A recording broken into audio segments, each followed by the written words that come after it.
Hello, everyone. Welcome to eLearnChat, where talk is knowledge. I'm Rick Zanotti, and I'm joined again today by Karen Maloney. You see her in the screen right here. Hey, Karen, how are you?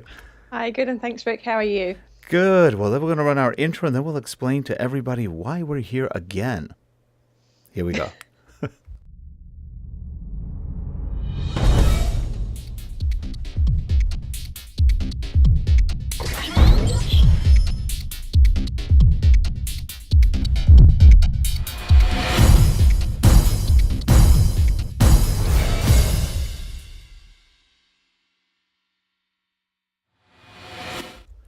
And here we are. Well, last week it was, we filmed a show with Karen. She was kind enough to come on, and it was a really good show. Everybody really enjoyed it, and we had 5 minutes of missing audio, and that was my fault. We had a shot where we switched over to several PDFs that Karen had sent me, and when I shot, we got that last one. We had a problem with Wirecast and GIFs. It doesn't do much with GIFs, and not great with JPEGs, but GIFs for sure didn't work. So Cameron scrambled the PDF together. We put it up, and I forgot to put a sound input in. So as a result, and it's funny because we had people in the chat room, nobody brought it up. So here we are. We're going to redo that because everybody goes, well, that really was interesting, but what were you guys talking about? And what we were talking about, Karen, was storyboarding and the importance of storyboard and trying to minimize the amount of cycles back and forth between people.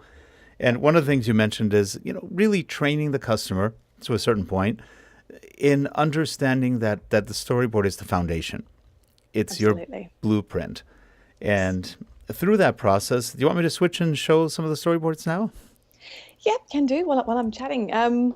Yeah, look, really, I mean, we spoke about the importance of process in the last session, and that we follow quite a rigid process in terms of our design, and storyboarding is absolutely key to that. So prior to the storyboards, we have a high-level kind of outline, that the high-level blueprint. But once that's approved by the client, we then take it down to the next level and we storyboard. Now, I've had lots of discussions with people in the industry about, are storyboards necessary? And, particularly if you're working on your own. I mean, we're in a situation where we are the vendor and we have the client. So for us, achieving that sign off and making sure we're all on the same page and got the same vision is very important. But I think even as an instructional designer who has done some authoring myself, I probably should have jumped on the storyboarding bandwagon a lot earlier in my career, because I found that when I was authoring, you have all these ideas and things, and as you kind of work through a course, you try new things out, or you think, oh, red would look better than blue there, or should I place that button there, or do something different.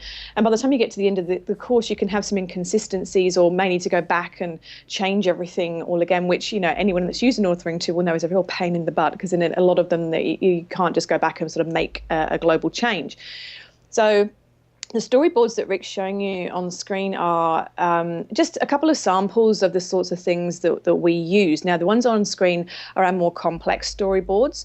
And I mean, in a lot of cases, we're working as sort of like a level 3, a fairly high level animations. So we have lots of different elements, media elements on the screens. And what these storyboards are designed to do is to map all that out. So it's as much for the instructional designer as it is for the client when they're reviewing. So there's obviously the main part of the screen in the middle there, where we're showing kind of what's going to come on screen and what order things are going to come on. We've also got to the right-hand side of the screen, there are some notes about media in terms of, file names for different graphics, how things are to appear. Also, the order of the boards, where this is coming in terms of the course, so we can look at particular pages or screens if we need to in terms of the review.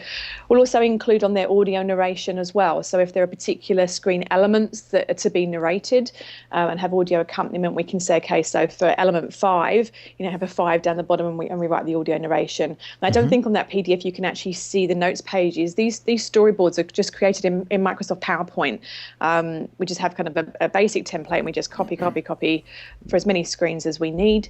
And we find that really works. There's other tools out there that you could use. I've heard of wireframing tools and things, but they're really for websites, and they're designed for that. But what we look at when we're creating storyboards is just getting down on paper everything that's going to happen on that screen, where everything's going to go, what order it's going to go in, and any other information that we need to pass on to our development team, but also get signed off by our client. So when the client's looking at the script for the narration, for example, they might kind of read it back to themselves or read it out loud and go, don't know if that sounds right, or is it better to introduce that point somewhere down the track, and really sort of understanding where the flow is. And certainly for complex storyboards like these ones, we find that it's good to sit down with the client the first time they look at them and actually work through what they're looking at, because it can seem quite overwhelming to somebody that's not used to using them. So, I mean, Rick, if you're able to flip to the second example, we've got, this was just a sample of a more simplistic storyboard that we used. Again, we created in PowerPoint.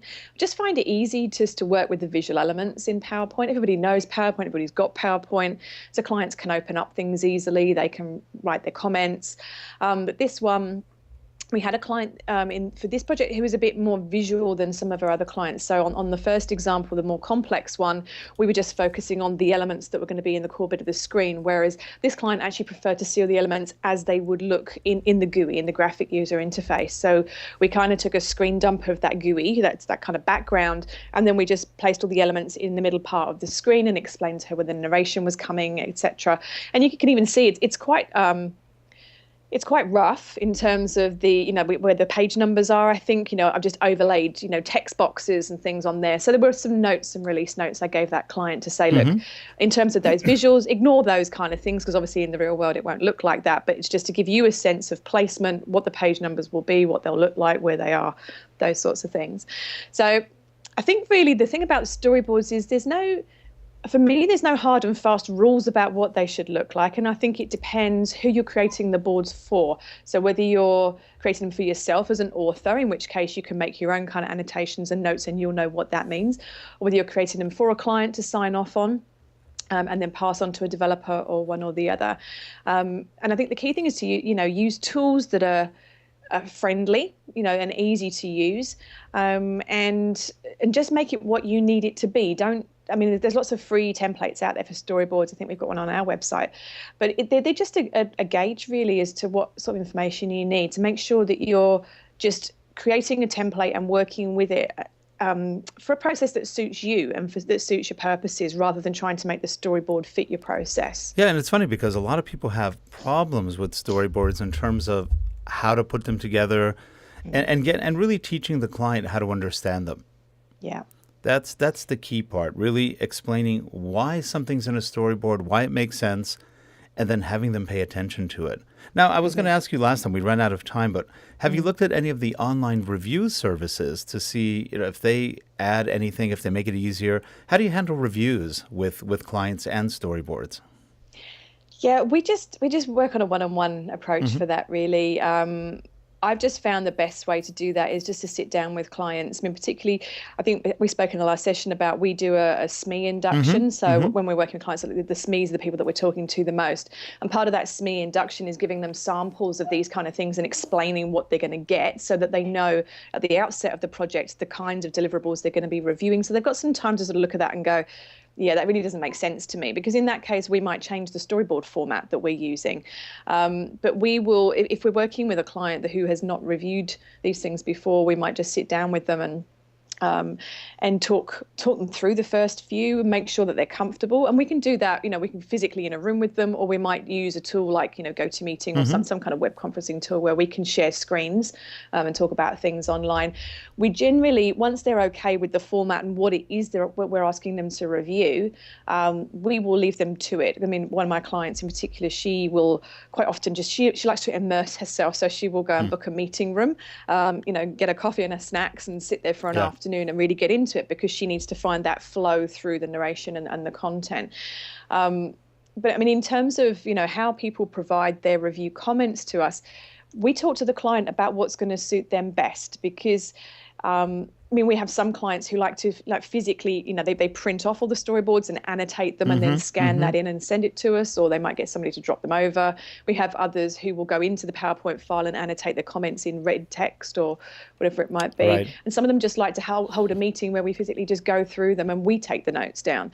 So I think, with that whole process, because for a lot of people, it's a new thing, and it's a steep learning curve for them the first time they do it. We like to find out as much, on the other things that we do with our projects, how the client is going to best best review that, how it's going to make the most sense to them in terms of providing their feedback to us. So online tools isn't something that we've ventured into.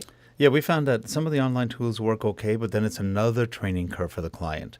One more thing that makes them confused. It does for a lot of our clients, because a lot of them, this is their first kind of venture into anything technology. A lot of them are, SMEs who have been delivering this material face to face, and that this material could be on any particular topic. I've used, I've been in places where we've used testing software for different bits of software and bits of e-learning and things, and even that just provides another layer of complexity, right. I think, on a project. So look, if it's a tool that a client is used to using, or they're kind of that way inclined, then by all means crack on, and it might be the thing that they prefer doing. But I have to say, it's interesting. In most cases, our clients just like to scribble on them and scan them and send them over. That's funny, and that makes them happy. And it makes them happy, and really that's what we're here for. But we sometimes we get the feedback in a more timely fashion by allowing them to do that, rather than making them use the technology in some way, shape or form. So again, it comes back to that point I was banging on about in the first session around communicating with your clients and understanding how they want to communicate with us on a project. Yep. That sounds good. Well, Karen, appreciate you coming back on. I think this will solve those missing 5 minutes of audio. We can make a movie out of this. This will be the missing. Yes. There's definitely a conspiracy theory on this one, I'm sure. It's like we're missing 5 minutes and nobody knows what they were, except us. Except us. There's 3 people. and one of them is dead now, so there's only 2 left. So, no, just kidding. Sorry, Dawn, just kidding. Oh, gosh. She couldn't make it today. Actually, she was at a funeral today, so that's probably not fun for her. But anyway, well, thanks for coming on again, and definitely we look forward to having you on again. And I did, by the way, tell Jeff, my friend down in Melbourne, about you, and he'll be reaching out to you shortly. I'll be sending you a formal intro also as well. But Karen, appreciate it a lot, and we will see you next time. And by the way, people can get a hold of you at www.theelearningexperts.com.au. And that's all one word, theelearningexperts.com.au. We will see you next time, Karen. Thank you much. Right. Thank you.